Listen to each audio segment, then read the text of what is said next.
Greetings, it is I, Tentus Van Dracovin, Lord and Emperor of the Dracovin Empire, and welcome. It is time to continue my discussion on Dungeons & Dragons, the 5th edition of D&D, of course. Well, we've been talking about information from the Dungeon Master's Guide, or DMG, and we've been talking about, well, checks. What it means for your players, and basically what it means for you on your side.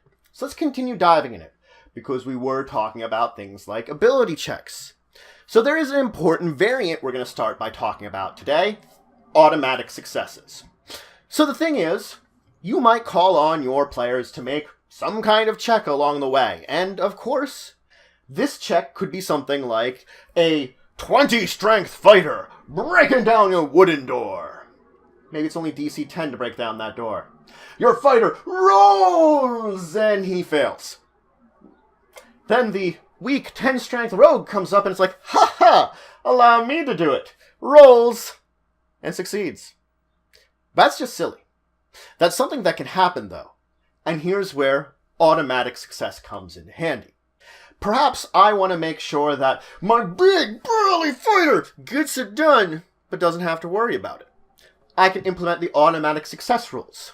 In this case, I subtract 5 from my ability score, and I say any DC related to that ability score, I can do. So that means if the door was up to DC 15 with my massive 20 strength muscles, I could push it down. On the other hand, that means my rogue friend, well, he'd have to still roll. So he might still do it, but I wouldn't have to worry about being embarrassed by the rogue. And that's where automatic success comes in handy. It allows these situations which it seems silly for failure to be successful. Now, this doesn't have to just be with general ability scores. There might be times where it seems like a skill check could be involved. Skill checks we treat a little differently, though. If you're doing some kind of ability check where you'd have proficiency related to it, all we say is you automatically succeed if the DC is 10 or less. That means as long as I have proficiency in it, and it's 10 or less, I don't have to worry about rolling. On the other hand, if I am at least 11th level, the DC will be 15 or less, and I don't have to worry about it. It's important to note that any kind of contest-based rolls or saves or attack rolls, you can't use any of this with. So we're ignoring those right now. But there are some problems with this. That's what we have to dive into now. Because there is some disadvantage to the automatic success rules. If someone maxes out their ability score at 20, guess what? They now know that they can push down pretty much anything with a DC of 15 or less, which there's a lot of stuff in the world. They begin to just assume they can do a lot of things. They can. The fact is, they start relying on that automatic success. They can do this thing, and they can just do it. And especially when you're getting higher levels, this can cause problems. This is just, laziness then. Now, of course, then you could create higher difficulties, which would force them to roll, but then they have chances of failure again, and they might have more chances of failure if it's more difficult, which then they could see as unfair. So there is a problem with this that kind of exists, that it's hard to implement it all the time, and working out the exact details of when you use automatic success, up to you. Up to you how you handle it exactly, and how if you want to face one set of difficulties or another. Now, moving back into general ability checks, when we're looking at ability checks, you also want to look at proficiency. When someone is making an ability check, you want to say, are they proficient in it? What proficiency really represented is they've taken some time, effort, and training to get good at something. It's more than just a naturally, I can lift things with my muscles. It's more like I've trained myself to lift this right. You see those bodybuilders that lift ridiculous things. Not only because they have big muscles. They trained to lift it correctly. So you might consider, when they're rolling that ability check, that a proficiency applies in a particular skill or tool.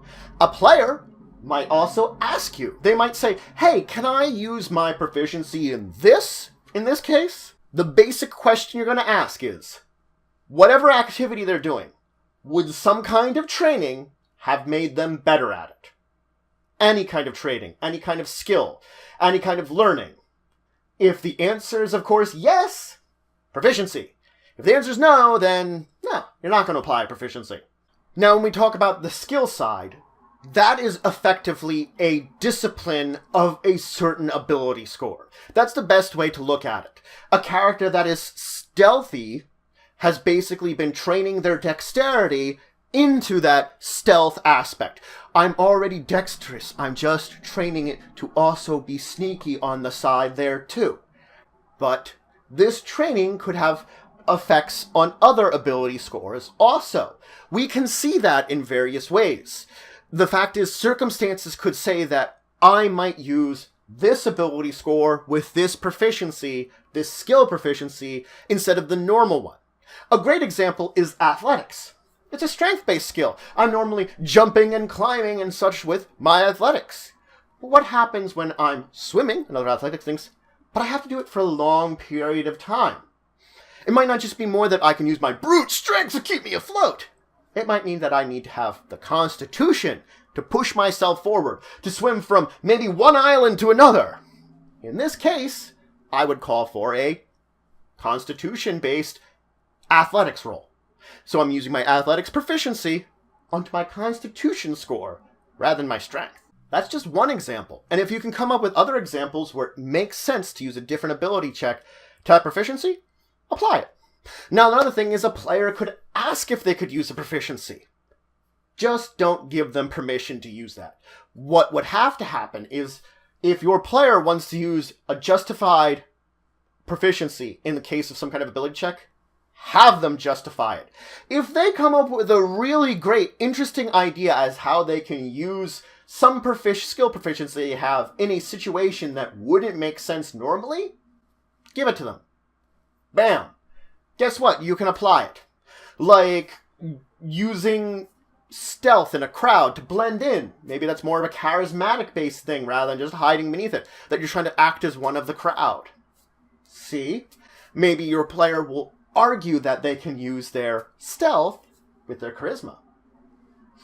Granted, that's just a simple type of an example, but your players could come up with more interesting ways they could use their proficiencies with their various ability scores and whatever check you're applying to them.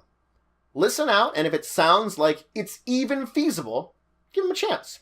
Now, when it comes to tools, I'm adding my proficiency when I'm using the tool. It's simple as that. Each of the tools effectively has their own ability score they're better used with, but you as the DM might call for this ability score with this tool in this situation. The fact is, the important word here is use. Use the tool. Just because I have proficiency with a tool doesn't mean I know everything or can do everything with these tools. If I'm doing something with proficiency in carpentry tools, yeah, I can make something out of wood. If it's a question about carpentry and it's a more knowledge-based check, a more intelligence-based check, I don't get my proficiency unless I have something else there. Just because I own these tools and can use them correctly doesn't mean I know jack squat about carpentry on the knowledge-based, the intelligence-based. Tools don't give me knowledge. So I couldn't look at something made of wood and say like, oh, this race made it, or these tools were used to make it. No. The proficiency comes in actually using the tools. Now for everything else, we have the saves and the attack rolls. You're either proficient in your saves, or you're not. And the same could be said for attacks. You're either proficient, or you're not. Once you are proficient, you are always proficient. There's never not a time you are not proficient. As long as you are not proficient, well then, bam. Gaining proficiency, you could never lose it. As soon as I've gained that proficiency, I've got it to that save, I've got it to that attack. Now, some of the most useful tools you are going to have as a DM are advantage and disadvantage. These reflect circumstances, oftentimes temporary, that can grant some kind of bonus or penalty to your players, to their characters, and their ability to do whatever it is they're about to do. Advantage can be something that you can reward players for being creative in their activities and deciding the ways they want to do something. If a player describes an awesome way that they're trying to fight an enemy, maybe you might give them advantage for it. That's just a small example. There are oftentimes special abilities, spells, or actions, very oftentimes related to various classes that will grant you advantage in certain circumstances, possibly disadvantage in other circumstances. In other cases, you as the DM have to decide whether the situation as a whole grants advantage to one side or a disadvantage to the other side. If it's you find out what side has the good situation, and maybe they get advantage, or maybe their opponents gain disadvantage. You have to decide that. Now, you might want to consider granting advantage when there are circumstances not related to your character's inherent abilities that are giving them an edge. Perhaps some of the circumstances in the environment are giving your characters a bonus, an advantage over their opponents. If your characters are being exceptionally creative or cunning in the way that they are doing things, advantage might be something to give them. If a previous action your players have done creates some kind of advantage in their following actions, give them advantage. In other certain circumstances, you can talk about when to give them disadvantage. If some kind of circumstances has hindered your characters in some way, grant them disadvantage. If the environment around them is hindering them in some way, well, of course, disadvantage. If whatever plan or concoction the players have come up with to enact has given them some kind of weak point in that, there's something that gives them a disadvantage situation in whatever plan they have, give them disadvantage. Basically, you look, and if there's a weak link there, disadvantage. Now, here's an important aspect of this. Advantage and disadvantage cancel each other out. Period. As soon as I get an advantage, as soon as I get a disadvantage, they cancel it out. It doesn't matter how many advantages I get or how many disadvantages I get, they always cancel each other out. So I could have 4 things which give me a circumstance of advantage. 1 thing that grants me a circumstance of disadvantage. That doesn't matter. The advantage I had, because these don't stack, the disadvantage I had, because it doesn't stack, cancel each other out. I have nothing. It doesn't matter how many of either of these I get. As soon as I've got some kind of advantage and some kind of disadvantage, I have neither. Now, granted, I could get advantage like 7 times for some odd reason. That's an unusual and completely unrealistic number. But let's just say, for example, 7 times of advantage. This only counts as 1 advantage. There's nothing else special about it. I have the advantage I had. I roll the 2d20, I take what's best, period. Doesn't matter how many times I'm getting it. And that's the basic reason why one example of that cancels out with one example over here. Same with disadvantage. I can't get any worse. It's always going to be that 2 dice, take the lowest for disadvantage. There isn't a stacking related to it. And that's what you have to consider. That's what you have to keep in mind when it comes to advantage and disadvantage. Now, before we end today, I'm going to start talking about inspiration. Inspiration is something you can award your players that's going to encourage them to take risks and to roleplay. These are 2 important parts of the experience of any role-playing game, especially Dungeons & Dragons. And so encouraging that is great. And inspiration is a powerful thing to give players. It gives them the option of granting themselves advantage on one ability check, attack, or save. So they can grant themselves a huge bonus in a circumstance with the inspiration. It is very important to note that anybody can only have 1 inspiration at a time. So you get that 1 inspiration, it's use it, lose it, you can't get any more. But that's it for today. So, I first talk about automatic successes and what that means to your characters, and then I dove into advantage and disadvantage, the most powerful use of tools that you can have as a DM. And then I dove into what we're really going to talk about next time. Inspiration. We're going to dive deeper into inspiration, when you're supposed to award it, what it means to use it, some more details about inspiration for your characters. We know the very basics of what it is. Now we want to talk about all the details that you're going to have to know about as a DM. But I hope you're having a great day.